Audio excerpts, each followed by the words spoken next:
7 वसु धरती पर जन्म लेते ही मुक्त हो गए, पर 8वां वसु अभी जीवित रहेगा और मनुष्य बनकर इस संसार का बोझ उठाएगा। वह पुत्र आगे चलकर एक महान योद्धा बनेगा, पर उसका जीवन त्याग और अकेलेपन से भरा होगा। गंगा ने उस शिशु को शांतनु की गोद में सौंपा और कहा कि यही वह आत्मा है जिसे धरती पर रहना है। ये बालक आगे चलकर भीष्म कहलाएगा, पर उसका मार्ग कांटों से भरा होगा। क्या आपने कभी सोचा है कि कोई युद्ध जो धरती का सबसे भयानक संग्राम बना, उसकी शुरुआत तलवारों से नहीं बल्कि एक आंसू से हुई थी? क्या यह संभव है कि लाखों योद्धाओं की नियति किसी देवकथा के एक क्षणिक अपराध से तय हो गई हो? जिस गाथा को हम महाभारत के नाम से जानते हैं, वह वास्तव में रक्त और रणभूमि से नहीं बल्कि एक श्राप से जन्मी थी। एक ऐसा श्राप जो देवताओं की दुनिया से उतरकर मनुष्यों के जीवन में बहता चला आया और पीढ़ी दर पीढ़ी एक अनदेखी आग की तरह सब कुछ जला गया। यह कहानी वहीं से शुरू होती है जहां स्वर्ग की शांति में एक हलचल पैदा हुई और धरती पर आने वाले एक महाविनाश का बीज बो दिया गया। बहुत पुराने समय की बात है, जब आकाशलोक में 8 वसु निवास करते थे। वे देवताओं के समीप माने जाते थे और उनकी चमक स्वर्ग के प्रकाश में घुली रहती थी। उनमें से एक के मन में एक साधारण सी चाह जागी, पर वह चाह स्वर्ग के नियमों से टकरा गई। एक दिव्य गाय जो एक तपस्वी के आश्रम में रहती थी, अपने दूध से तप और साधना को पोषित करती थी। उस गाय की महिमा इतनी अधिक थी कि उसके पास होना किसी वरदान से कम नहीं था।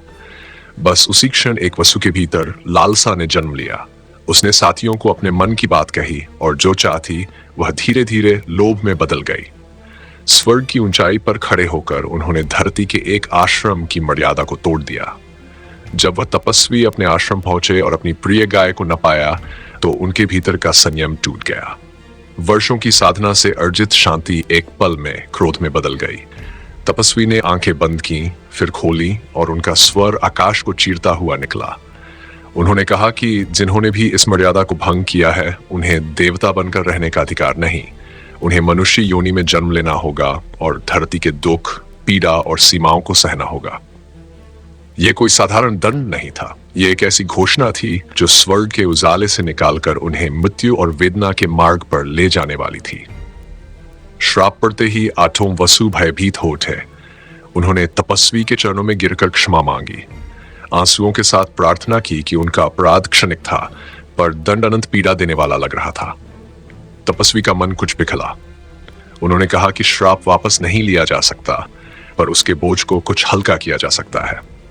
7 वसु धरती पर जन्म लेते ही शीघ्र मुक्ति पालेंगे, पर जिसने इस कार्य का नेतृत्व किया था, उसे मनुष्य जीवन का लंबा बोझ उठाना होगा। उसे वर्षों तक धरती की सीमाओं में जीना होगा, दुख और अकेलेपन के बीच अपना मार्ग ढूंढना होगा। यहीं से नियति की वह धारा बहने लगी जो आगे चलकर कुरु वंश की कहानी में बदलने वाली थी।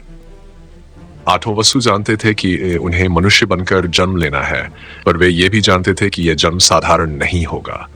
उन्हें ऐसे माता पिता की आवश्यकता थी जिनका जीवन स्वयं त्याग और पीड़ा से भरा हो, ताकि उनका आगमन किसी महान कथा का हिस्सा बन सके। स्वर्ग में यह बात फैल गई कि गंगा, जो स्वयं एक दिव्य सत्ता थी, धरती पर उतरकर इस भूमिका को निभाएंगी। वह नदी नहीं बल्कि जीवन और प्रवाह का प्रतीक थी। उनका हृदय करुणा से भरा था और वे इस दंड को सहने के लिए तैयार हो गई। धरती पर उस समय एक राजा था जिसका नाम शांतनु था।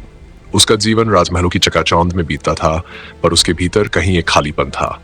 वह राज्य का पालन करता, न्याय करता, पर मन की गहराई में एक ऐसा सन्नाटा था जिसे कोई विजय भर नहीं पाती थी।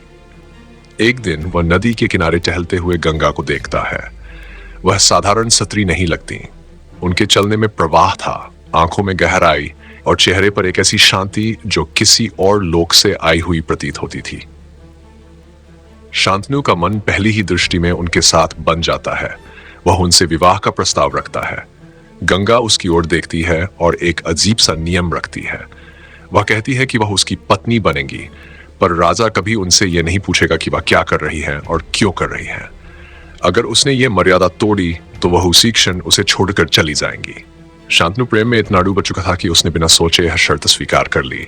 उसे क्या पता था कि यह शर्त उसकी आत्मा पर आने वाले आघात की पहली खींचर ही है। गंगा ने एक के बाद एक पुत्रों को जन्म दिया, पर हर बार जन्म के कुछ ही क्षणों बाद वह नवजात को अपनी गोद में लेकर नदी की ओर जाती और उसकी लहरों में विलीन कर देती।